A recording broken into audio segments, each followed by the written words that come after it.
नमस्कार मित्रांनो, हे जे आपल्या पाठीमागं पाहताय ते आपलं 3 एकर क्षेत्र आहे. आणि या 3 एकर क्षेत्राला यामध्ये अगोदर ऊस होता, पण ऊस मोडून दुसरं काहीतरी पीक करायचं म्हणून शेताची मशागत केली. आज याला एकूण 18 ते 20 हजार रुपये खर्च आला आहे. आणि पुढचं पीक घेण्यासाठी पावसाची वाट पाहतोय. पाऊस काय पडेना. याच्या अगोदर यामध्ये ऊस होता. ऊस गेल्यानंतर त्याचं पाचट पेटवून ऊस रोटरून या शेताची नांगरणी केली. नांगरणी केल्यानंतर जे ढेकळं निघतात मोठमोठाली, ते तळण्यासाठी बरेच दिवस हे शेत रिकामं ठेवलं. कडक उन्हाळ होतं, त्या उन्हामध्ये तळून ढेकळं फुटतील किंवा माती चांगली तापेल, जमीन चांगली पुढच्या पिकासाठी तयार होईल यासाठी व्यवस्थित करून ठेवलं होतं. त्यानंतर पाऊस पडल्यानंतर मशागत करता येईल म्हणून त्याला काही केलं नव्हतं, पण पाऊसच पडला नाही. म्हणून परत एकदा रोटर मारला.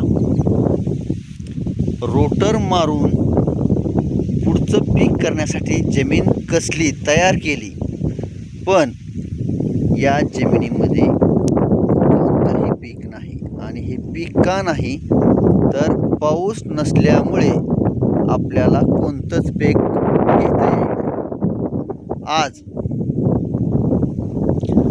जुलै महिना जवळजवळ निम्मा होत आला आहे, तरी पण पाऊस नाही आहे.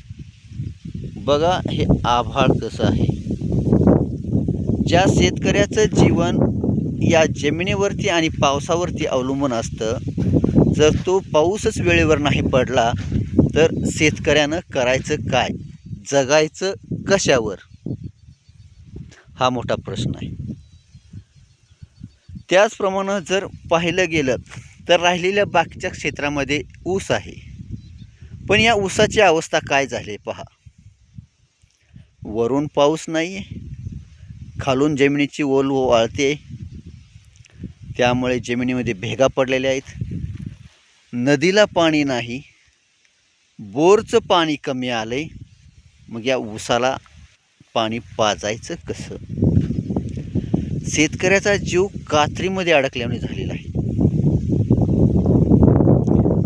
एवढा ऊसाला खर्च करून ऊस चांगला जोपून खताचा खर्च करायचा, त्याला बांधायचं, तणनाशकाची फवारणी करायची, आणि जर पाऊस नाही पडला आणि पाणी जर नाही मिळालं तर या ऊसानं यायचं कसं? आणि ऊस जर नाही आला तर शेतकऱ्याच्या खिशामध्ये 2 पैसे येणार कुठून? हा मोठा प्रश्न आहे. मग जर पाऊसच नाही पडला तर शेतकरी दोन्ही बाजूनी खड्ड्यात जातोय. कसा? तर शेतकऱ्याजवळ जे भांडवल आहे ते भांडवल तो काय करत असतो, पुढचं पीक घेण्यासाठी या शेतीमध्ये त्याची गुंतवणूक करत असतो.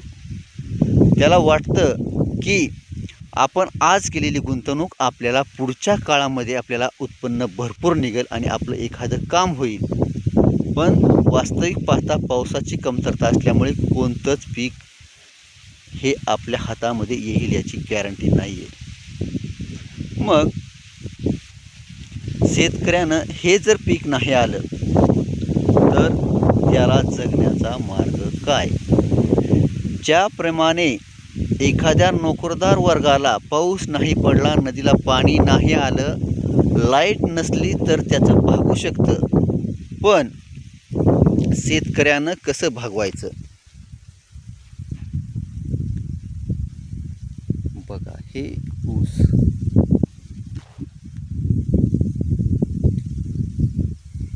खूपच वाईट अवस्था झालेली आहे.